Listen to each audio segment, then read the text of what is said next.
Oke, tadi Ibu sudah menjelaskan mengenai naratif teks ya. Jadi si folktale itu termasuk ke dalam naratif teks ya. Tadi sudah dijelaskan naratif teks itu apa, kemudian jenis-jenisnya, kemudian contohnya, social function atau fungsinya, serta tadi adalah generic structure atau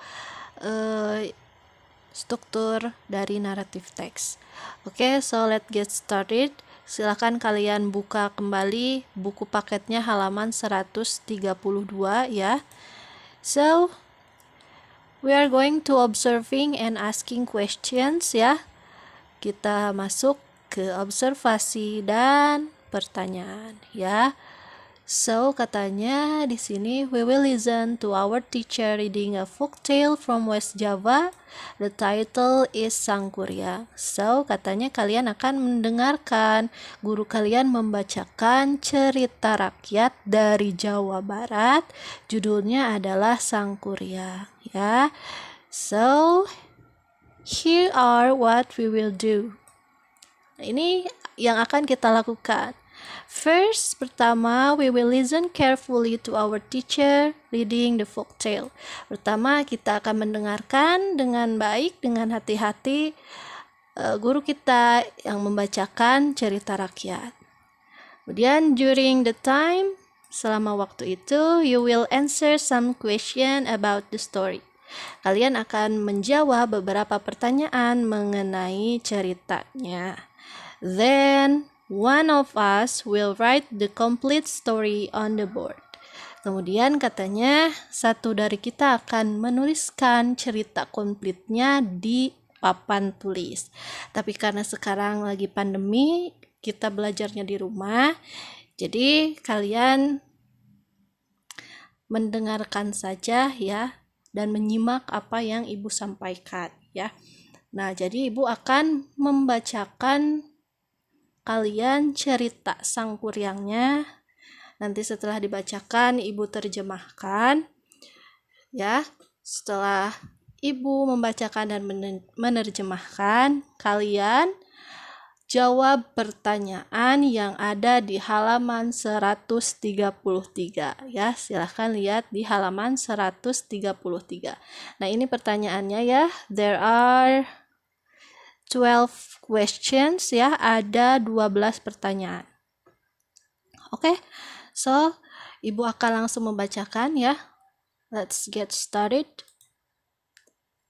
Oke, ya, listen carefully, dengarkan baik-baik ya. Ibu akan membacakan, setelah itu akan menerjemahkan sehingga kalian bisa memahami ceritanya ya. Sangkuriang.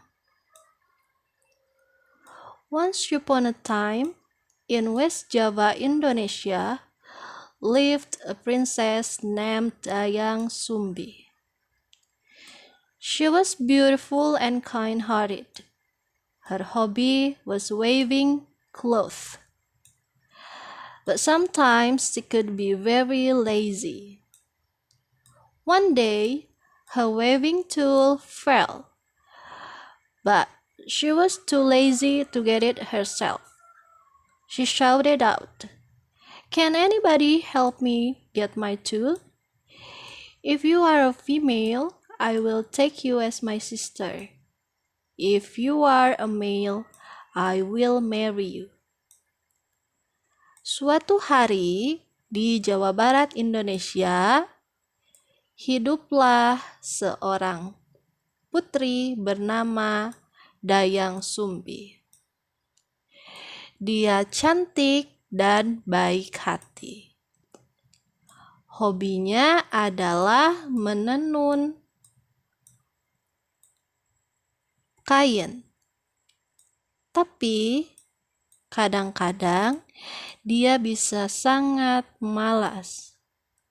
One day, suatu hari, alat menenunnya jatuh. Tapi dia terlalu malas untuk mendapatkannya sendiri. Dia berteriak, "Dapatkah seseorang menolong saya mendapatkan alat saya?" Jika kamu adalah perempuan, saya akan menjadikanmu sebagai saudara. Jika kamu adalah laki-laki, saya akan menikahimu.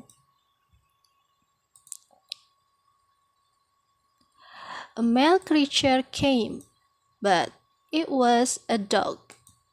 His name was Tumang. He happily brought the tool to her. Dayang Sumbi was very surprised, but she kept her promise. She married the dog. Tumang was actually a man who had been cursed by a witch to become a dog. But at certain times, Tumang could turn back to be a normal man. Their only son, Sangkuriang, was soon born, and he grew up to be a handsome and healthy boy. He always played with his very loyal dog, Tumang. He didn't know that he was actually his father, because Dayang Sumbi hid the secret from him.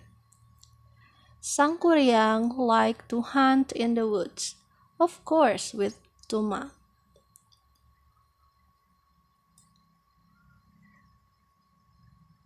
Seorang makhluk atau sebuah makhluk laki-laki datang, tapi itu adalah seekor anjing. Namanya adalah Tumang. Dia dengan bahagia membawa alatnya kepada Dayang Sumbi. Dayang Sumbi sangat terkejut, tapi dia menjaga janjinya. Dia menikahi anjing tersebut. Tumang sesungguhnya adalah seorang manusia yang telah dikutuk oleh penyihir menjadi seekor anjing. Tapi pada suatu waktu tertentu, Tumang bisa berubah menjadi manusia normal. Anak satu-satunya mereka, Sangkuriang, akhirnya lahir, dan dia tumbuh menjadi anak laki-laki yang tampan dan sehat. Dia selalu bermain dengan anjingnya yang sangat setia, Tumang. Dia tidak mengetahui bahwa Tumang sesungguhnya adalah ayahnya, karena Dayang Sumbi menyembunyikan rahasia tersebut dari Sangkuriang. Sangkuriang senang berburu di hutan, tentu saja dengan Tumang. One day, Dayang Sumbi asked him to bring home a deer's heart, but after hunting for several days, he couldn't find any deer in the woods. He didn't want to disappoint his mother and was thinking hard how to bring home a deer's heart. Suddenly, he had a very bad idea. He killed Tumang, then he brought his heart home and gave it to Dayang Sumbi. Suatu hari, Dayang Sumbi meminta Sangkuriang untuk membawa pulang hati seekor rusa. Tapi setelah berburu beberapa hari, dia tidak bisa menemukan rusa manapun di hutan.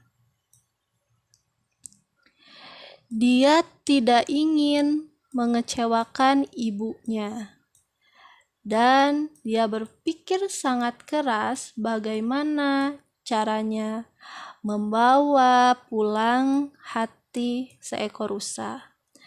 Akhirnya tiba-tiba dia mendapatkan ide yang sangat buruk. Dia membunuh Tumang. Kemudian dia membawa hatinya pulang dan memberikannya kepada Dayang Sumbi. Sangkuriang couldn't cheat her. She knew it was Tumang's heart, so she got very angry and hit Sangkuriang's forehead with a piece of wood and told him to leave. With a bad wound on his forehead, Sangkuriang left the village. Sangkuriang tidak bisa mengelabui Dayang Sumbi.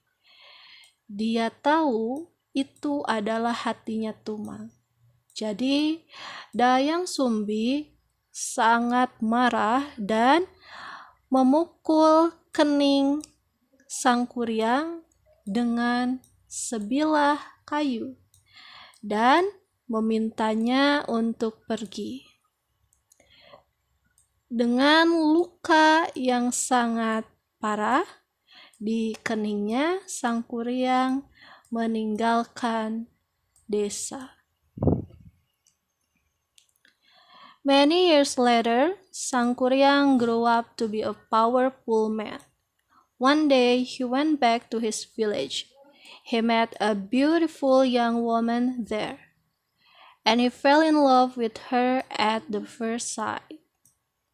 It was Dayang Sumbi. She never got older because she had been granted eternal youth by the gods. Sangkuriang didn't know that she was his mother, so he came to her and proposed to marry her. Tahun-tahun berlalu, Sangkuriang tumbuh menjadi laki-laki yang kuat. Suatu hari, dia kembali ke desa. Dia bertemu seorang perempuan muda cantik di sana. Dan dia jatuh cinta padanya pada pandangan pertama. Itu adalah Dayang Sumbi. Dia tidak pernah menua karena dia dianugerahi kemudaan yang kekal atau awet muda oleh Tuhan. Sangkuriang tidak mengetahui bahwa dia adalah ibunya. Jadi, dia datang kepadanya dan melamarnya.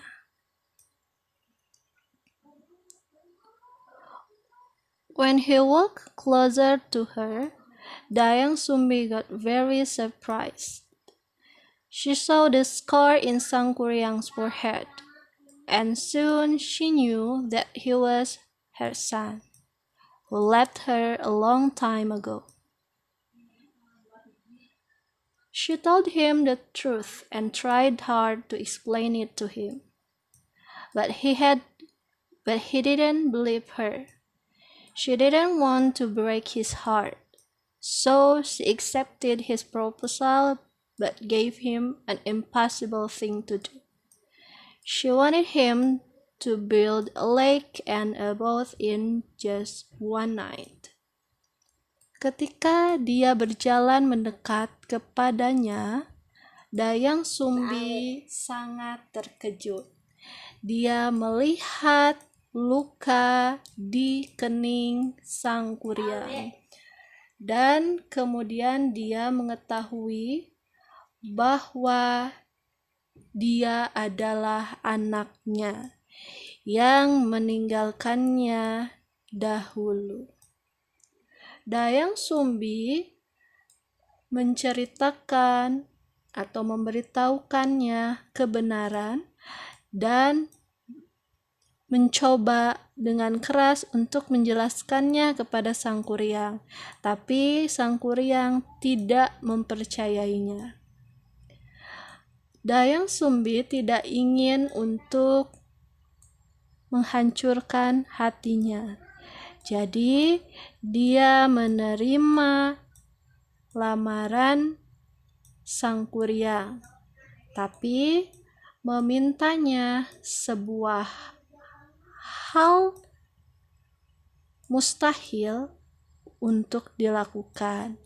Dia menginginkan Sang Kuryang untuk membuat sebuah danau dan sebuah perahu dalam satu malam. Sang Kuryang agreed because he knew that he couldn't make it with the help of his genies. By midnight, he finished the lake and then started making the boat. Dayang Sumbi was thinking hard to find a way to fail him. Before dawn, she asked the people in the village to burn the woods in the east. And the light made all the cocks crow. Thinking that the night would be over soon, the genies ran fast and left Sang Kuryang before the boat was finished. Sang Kuryang realized that Dayang Sumbi had cheated him. He got very angry and kicked the boat upside down. It gradually became a mountain, and it is now known as Montangkuban Perahu. Sang Kuryang setuju karena dia tahu bahwa dia dapat melakukannya dengan bantuan jinnya. Pada tengah malam, dia menyelesaikan danau dan kemudian mulai membuat perahu. Dayang Sumbi berpikir sangat keras untuk menemukan jalan untuk menggagalkannya. Sebelum subuh, dia meminta orang-orang di desa untuk membakar hutan di timur. Dan cahayanya membuat seluruh ayam berkokok. Berpikir bahwa malam akan segera berakhir, jin-jin tersebut lari dengan kencang dan meninggalkan Sang Kuryang sebelum perahunya selesai. Sang Kuryang menyadari bahwa Dayang Sumbi telah mengelabuinya atau telah mencuranginya. Dia sangat marah dan dia menendang perahu tersebut terbalik. Itu kemudian menjadi sebuah gunung dan sekarang itu dikenal sebagai Gunung Tangkuban Perahu.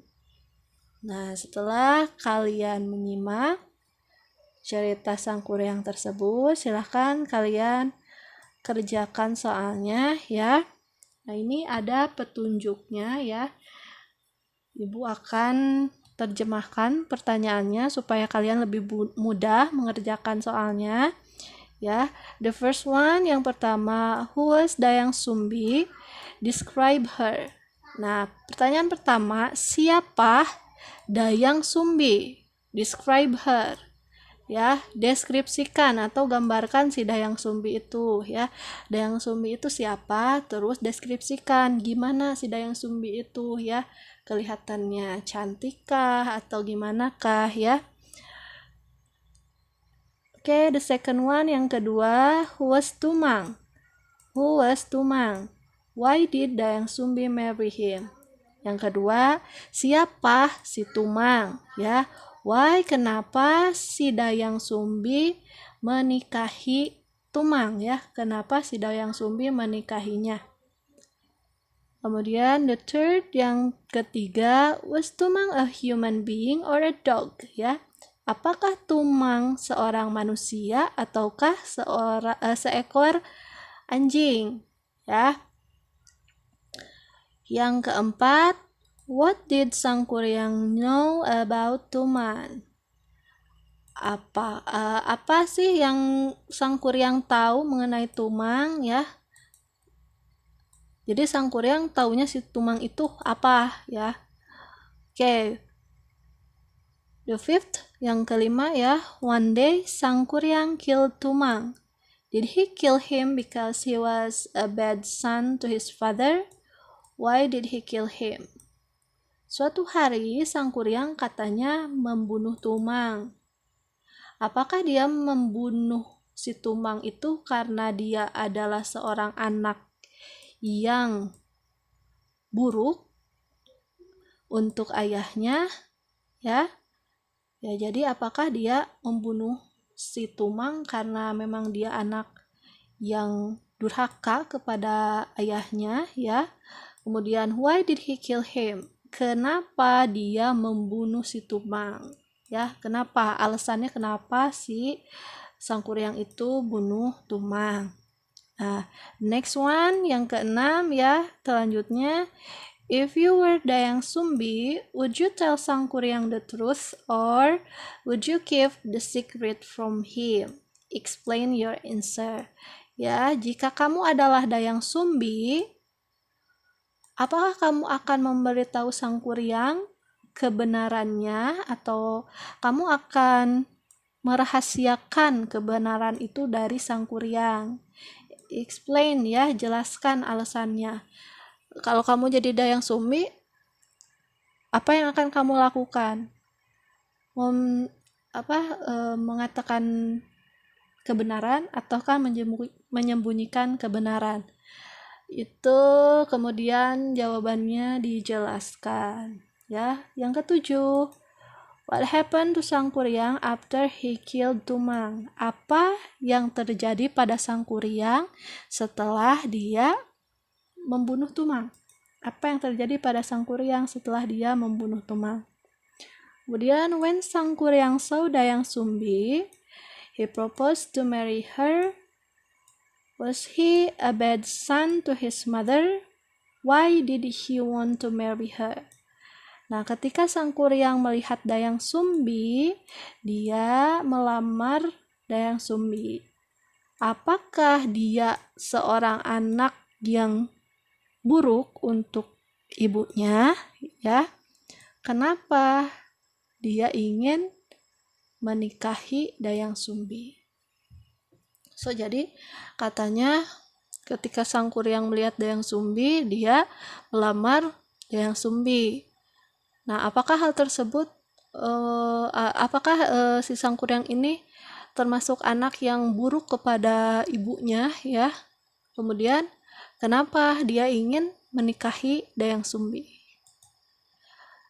Kemudian pertanyaan selanjutnya, why did Dayang Sumbi ask Sangkuriang to build a lake and a boat in one night?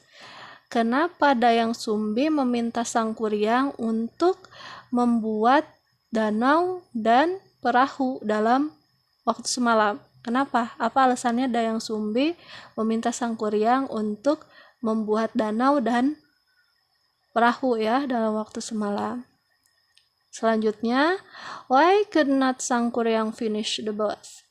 Kenapa Sangkuriang tidak bisa menyelesaikan perahunya ya? Kenapa tidak bisa menyelesaikan perahu?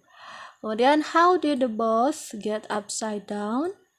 Bagaimana si perahu tersebut bisa terbalik ya?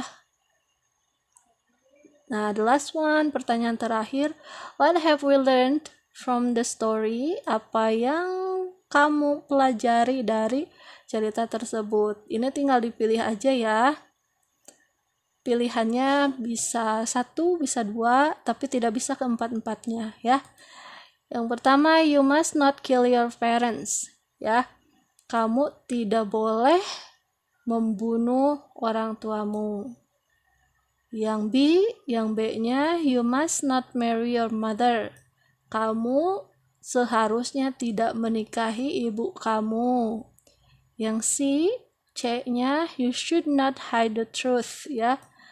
Kamu tidak seharusnya menyembunyikan kebenaran. Ya, yang terakhir, you should accept the truth that you will get old.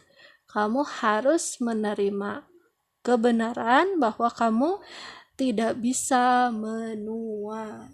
Ya, yang mana yang merupakan jawabannya? Mana yang merupakan moral lesson dari story-nya? Apa pesan moral dari cerita di atas, ya?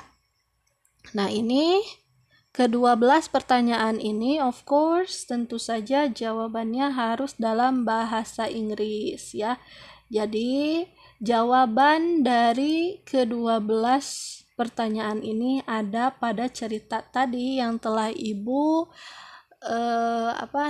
terjemahkan, ya. Kalian tinggal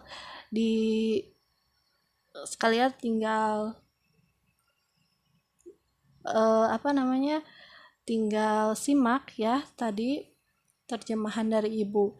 Nah, nanti juga Ibu akan menyisipkan, ya, si ceritanya di Google Classroom, ya.